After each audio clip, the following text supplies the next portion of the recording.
is very critical of his own organization. I just wanted to read a quote of it to you.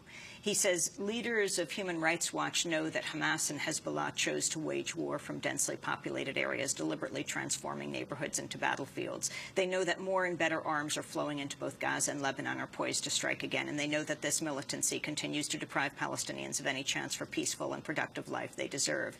Yet Israel, the repeated victim of aggression, faces the brunt of Human Rights Watch's criticism. Bernstein goes on to say, to be sure, even victims of aggression are bound by the laws of war and must do their utmost to minimize civilian casualties. Nevertheless, there's a difference between wrongs committed in self-defense and those perpetrated intentionally.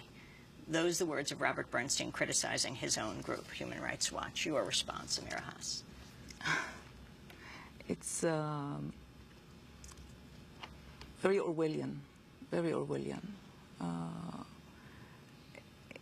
It's Israel which attacks the Palestinians. I mean, I read the article. The word occupation does not appear there even one time. He says that Israel is a democracy of 7 million point something Israeli citizens. He forgets 4 million Palestinians who have to be registered in the Israeli population registry in order to exist. All the Palestinians are registered. He forgot the 4 million. So what kind of democracy it is where 4 million who are in the Israeli Ministry of Interior have to be registered, and Israel decides if they exist? How can you call it a democracy when when 1/3, not to mention the 1 million Israeli Palestinians, don't have rights, the same rights? What kind of democracy it is? It is really twisting all facts around. I was surprised to read this article because it very much sounded, much of it sounded like propaganda of Israeli officials, parts of it, not all. Also, it's true that Human Rights Watch was established back in the 70s and 70s as part of the human rights discourse against the Soviet Union or against the East and unopened societies, as he calls it. But things have changed since then. And it doesn't mean that if it was recruited in the Cold War, it was not justified to criticize those societies for lack of democracy. But now we have developed, we know that attacks on democracy cannot, and on rights, do not only happen in the closed societies and in the unopened societies. And we also have learned that we should come with more demands to societies which claim to be democratic. Every American Jew has more rights in Israel, potentially has more rights in Israel than any Palestinian who was born there, who lives there, or who was born to Palestinians who were expelled. Every American Jew. I mean, this gives an obligation to Human Rights Watch to monitor Israel. I mean, there are no Americans who have a potential right to become automatically Saudi citizens or Chinese or I don't know what. Only Israel.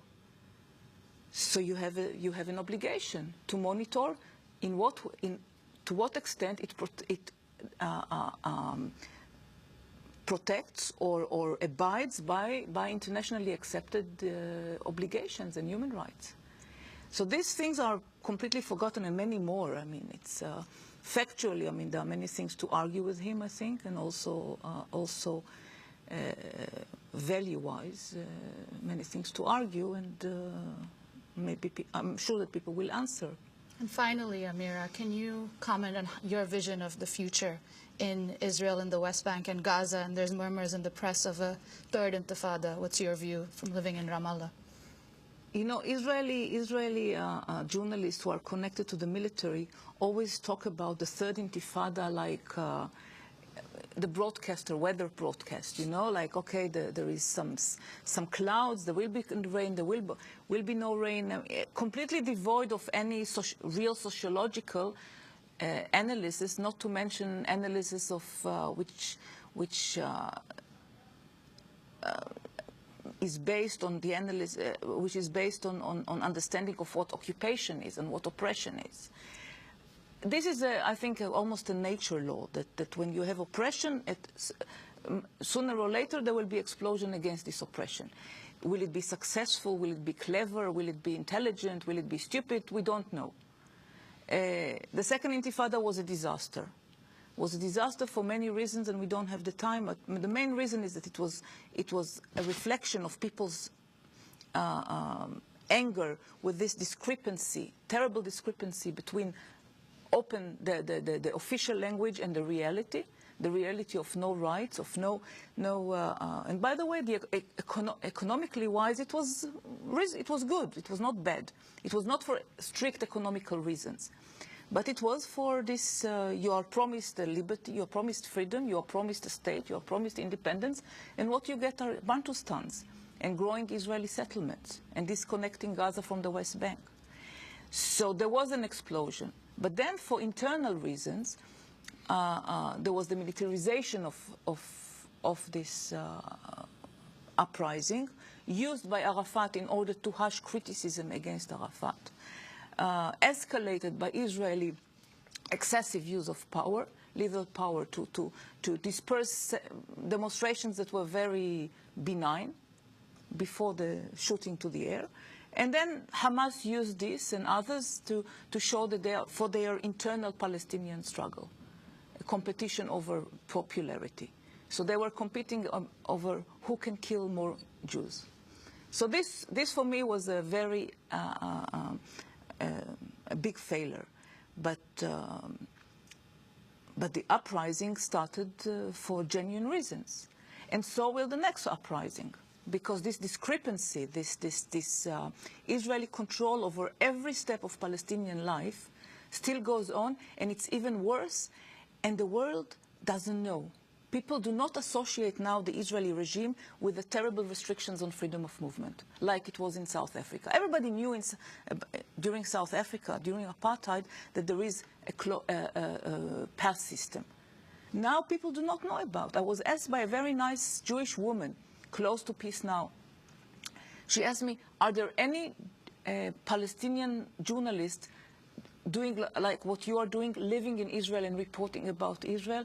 I said, they wish they could, but Israel would not allow them even to go and cover a press conference in Jerusalem, let alone live in Israel. We mean Palestinians who are residents of the West Bank or Gaza. She was surprised. So people do not grasp the extent of the restrictions on movement, which is the worst of all. I mean, it completely shrinks people's life.